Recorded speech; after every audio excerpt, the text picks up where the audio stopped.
Hello and welcome to VOA's Red Carpet. I'm Jackson Vunganyi, bringing you the latest in celebrity news in fashion, sports, film, television from around the world. Let's go.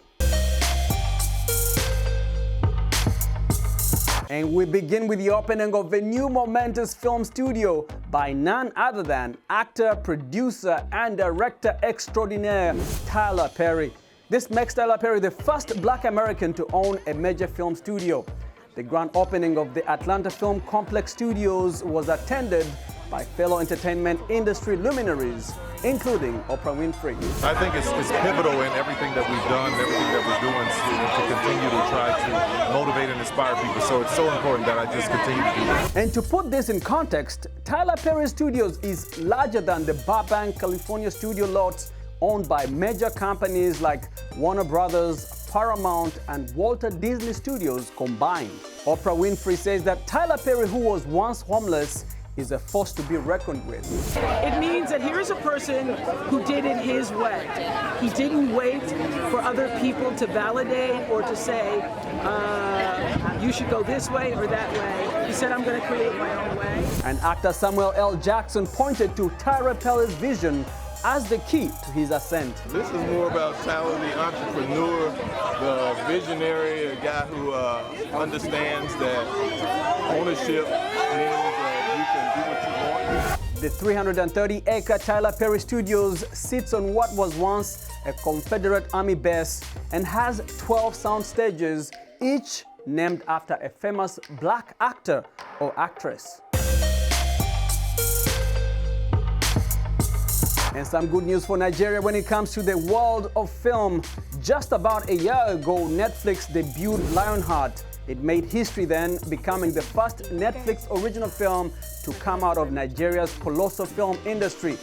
But now it's making history for another reason, as the country's first ever entry to the Oscars for the Best International Feature Film category. Nnaji herself plays in the film as Daisy, a young woman who takes on running a family business after her father's health issues, but faces many challenges in the workplace, including sexism.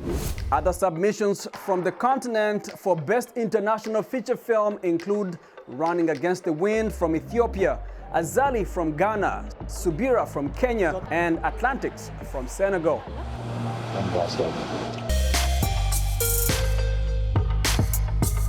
And in more film news, British-Nigerian actor and filmmaker Adewale Akinnuoye-Agbaje says that his new film, Farming, was based on his own experience in England when thousands of Nigerian children born in the UK were farmed out to white working-class families in the hopes that they would have better lives. The 52-year-old first-time director, known for his work in the hit TV series Lost, explained how it feels to have his story on screen. I think there's a huge sense of accomplishment, certainly because it's been a 15-year journey, and obviously longer than that because I'd lived it. But you know, in terms of creatively, you know, giving birth to your baby, which farming has been for me, is a huge sense of accomplishment. In the film, Akinnuoye-Agbaje's experiences are represented through the character of Enitan, played by Damson Idris, who grows up developing a hatred for his skin color, exacerbated by extreme bullying and racism, which he then internalizes before joining a skinhead gang. While the story begins around 50 years ago, Akinnuoye-Agbaje thinks that the UK is experiencing the same kind of issues today. Farming can provide, and I hope that it provides, a platform to have a realistic evaluation and dialogue about our relationship to our immigrant population, and really embrace it as and accept it, because it will never change and be the Britain as it was. It's only going to go forward and be progressive. It's only going to be a fusion. That's what colonialism did. And when there's that tug of war, there's always going to be resistance in society, unfortunately. Sierra Leonean actor and filmmaker Adetokumboh M'Cormack's latest project, The German King, tells the true story of King Rudolf Douala Bell, a Cameroonian prince raised in Germany. It won Best Actor at the Oscar-qualifying Rhode Island International Film Festival and has been screened at prestigious Oscar-qualifying film festivals including the LS Shorts, Hollywood Shorts, and the Bronze Lens Film Festival. The actor, producer, and director sat down with VOA's Daniel Belay in Los Angeles to discuss his inspiration. Let's check it out. Our enemies will try to make you forget who you are. Die beiden sind beste Freunde, genauso wie du und Rudolf. I was born in the small West African country of Sierra Leone, and I grew up in Nairobi, Kenya for the most part. And at a very early age, I realized I wanted to be an actor, and I started my first movie at the age of 12 called The Great Elephant Escape. And that's when I realized, you know, I think I want to do this for the rest of my life. As a filmmaker and then also an actor, I spend my time just trying to find stories that I find compelling and interesting and that I think people want to see. And so I spend a lot of my time just reading a lot and reading stories that I think would change society in some way, specifically stories about the African diaspora or people living in the African continent. When I came across The German King, the story of Rudolf Douala Mangabell, I was very frustrated as an actor at the time. I didn't see a lot of positive images coming from the continent. If it was a Hollywood movie being made about Africa, the characters tended to be very stereotypical. It was always something negative. We were portrayed as people who, you know, were suffering from disease and poverty and famine and war and needing to be saved. And I said, you know, I want to change the narrative. I want to show us as a dignified, empowered, powerful people. What's the matter, Rudolf? The Kaiser's like family. We raised as brothers to go against him. Wilhelm is not your family. Your skin will always be the color of the rich Cameroonian soil. And they will always walk over it as if they own it. I had just screened The German King, which won best short film in this independent film festival. And I was approached by a young 10-year-old boy, and he comes up to me and he's with his dad, and he's just very, very, very shy. And I'm looking at him, I'm like, what's going on? And his dad's like, he wants to tell you something. And I say, okay, what is it? And he goes, your film was my favorite. And then he proceeds to tell me how he loved the character and just really loved the story. And I set out to make this film to inspire, you know, young African boys, because I didn't have that, you know, growing up. I didn't have that image, you know, of a positive, heroic person on film to look up to. But I now realized it's so much bigger than that.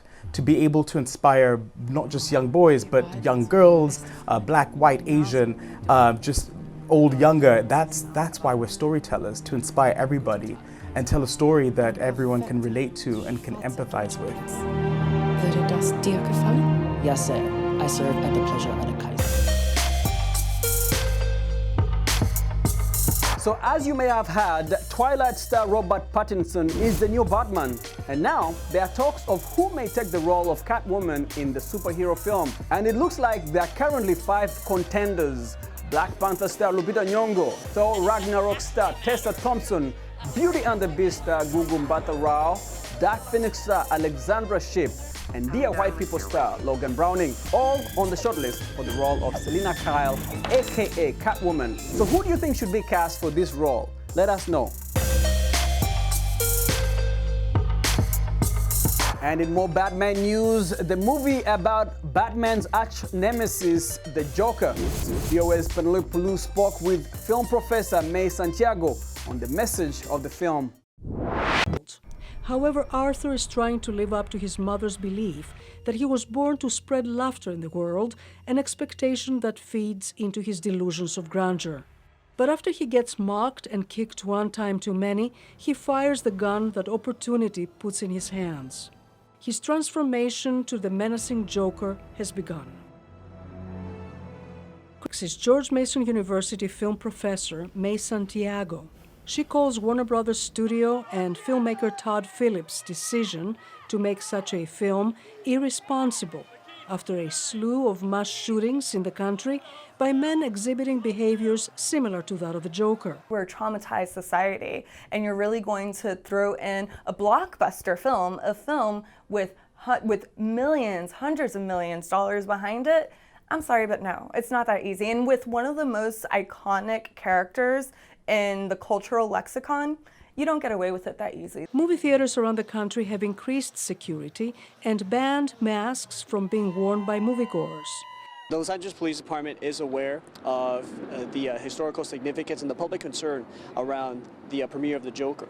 While there are no credible threats in the Los Angeles area, we do encourage Angelenos to be vigilant. In 2012, James Holmes killed 12 people and injured 70 during a midnight screening of another Joker film, Christopher Nolan's Batman blockbuster, The Dark Knight Rises. Usually, characters' motivations are so clearly defined that we're telling the audience precisely what to feel and when.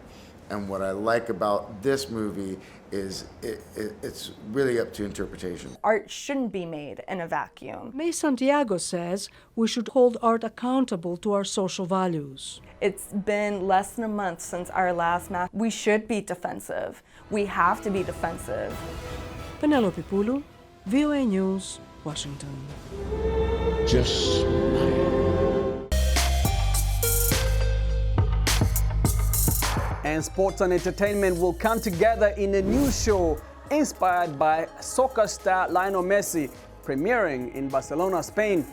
Messi 10 by Cirque du Soleil, as the show is known, aims to bridge the worlds of football and soccer in a display of daring and physical athleticism featuring 46 performers.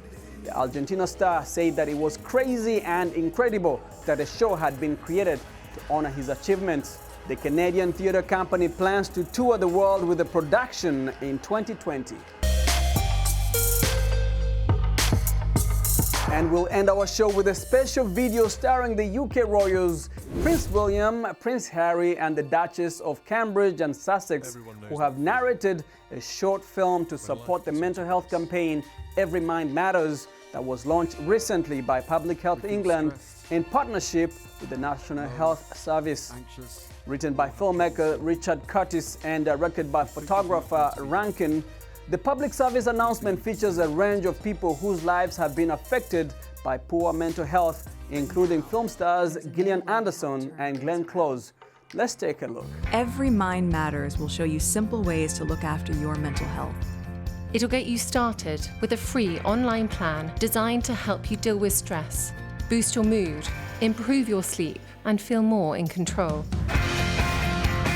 We can all benefit from taking simple steps to look after our mental health.